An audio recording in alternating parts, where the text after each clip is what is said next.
going to discuss with you some important question answers from the chapter life processes. Important question answers that can be asked in the various board exams. So our today's question is, what are different ways in which glucose is oxidized to provide the energy in various organisms?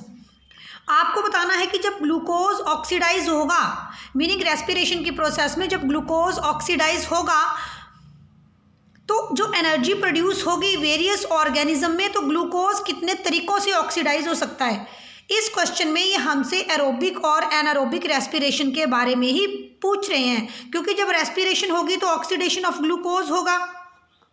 सो सबसे पहले glucose एक 6 carbon molecule है जिसमें present हैं 6 carbon atoms. Glucose का formula है C6H12O6।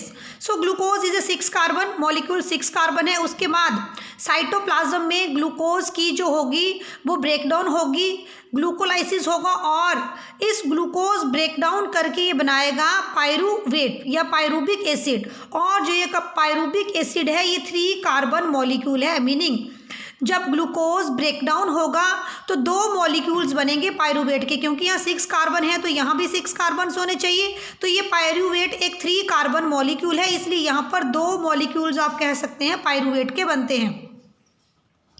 अब जो ये एनर्जी प्रोड्यूस हुई ग्लूकोज की, जब ग्लूकोज ने ब्रेकडाउन किया तो एनर्जी प्रोड्यूस हुई। इस प्रोसेस में जो एनर्जी प्रोड्यूस हुई, इस एनर्जी का यूज़ वेरियस ऑर्गेनिजम्स कैसे करेंगे। जैसे इन ह्यूमन बीइंग हम लोग इस एनर्जी का यूज़ ऑक्सीजन के साथ कंबाइन करेगी, ठीक है, पायरूवेट, और ये फॉर्म करेगा कार्बन डाइऑक्साइड, एनर्जी और वाटर।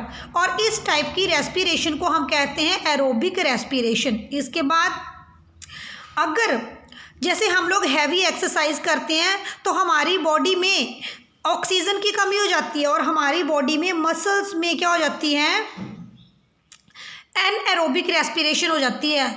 और इस प्रोसेस में हमें ऑक्सीजन की कमी होती है, क्योंकि हैवी एक्सरसाइज में हमें ज़्यादा ऑक्सीजन चाहिए। तो जब हमारी बॉडी में ऑक्सीजन की कमी होगी तो रेस्पिरेशन हमारी बॉडी के मसल्स में हो जाएगी, और इस रेस्पिरेशन को हम कहते हैं, जो मसल में होगी इसको हम कहते हैं एनएरोबिक रेस्पिरेशन। और इस रेस्पिरेशन में क्या प्रोड्यूस होगा, लैक्टिक एसिड जो कि 3 कार्बन मॉलिक्यूल है, और प्रोड्यूस होगी एनर्जी।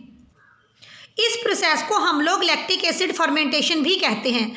अब हमारे पास अगर ईस्ट में जो ये पायरूवेट है इसका यूज़ होगा, लेकिन इन दी एब्सेंस ऑफ ऑक्सीजन होगा, और इसमें प्रोडक्ट क्या फॉर्म होंगे, इथेनॉल, कार्बन डाइऑक्साइड और एनर्जी। और इस टाइप की जो हमारे पास ये भी एक एनएरोबिक रेस्पिरेशन है, because this is taking place in the absence of oxygen.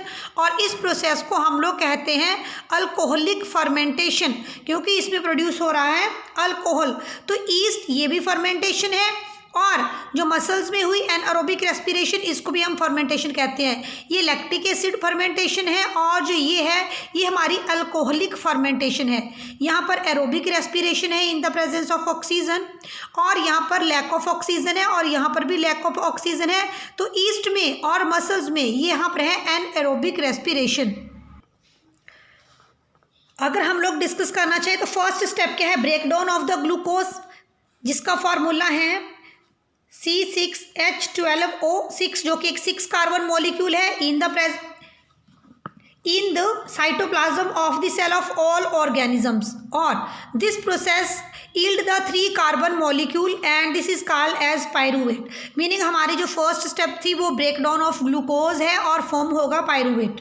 अब फर्दर जो ये breakdown of pyruvate takes place in different ways, एक aerobic respiration breakdown of pyruvate, और एक एरोबिक और एक एनारोबिक रेस्पिरेशन। अब हम देखते हैं कि this respiration takes place in the absence of oxygen. In this case pyruvate is converted into the ethanol and carbon dioxide. अभी हमने देखा कि जो पायरूवेट है वो कन्वर्ट होगा इथेनॉल और कार्बन डाइऑक्साइड में।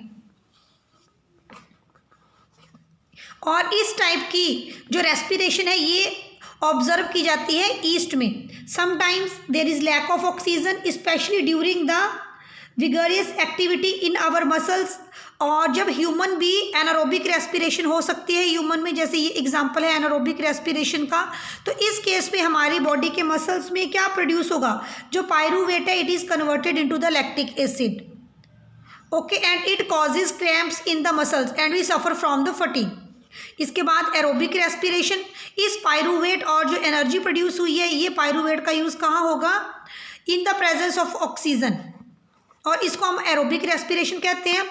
The aerobic respiration break down the pyruvate and break down of pyruvate to give oxygen,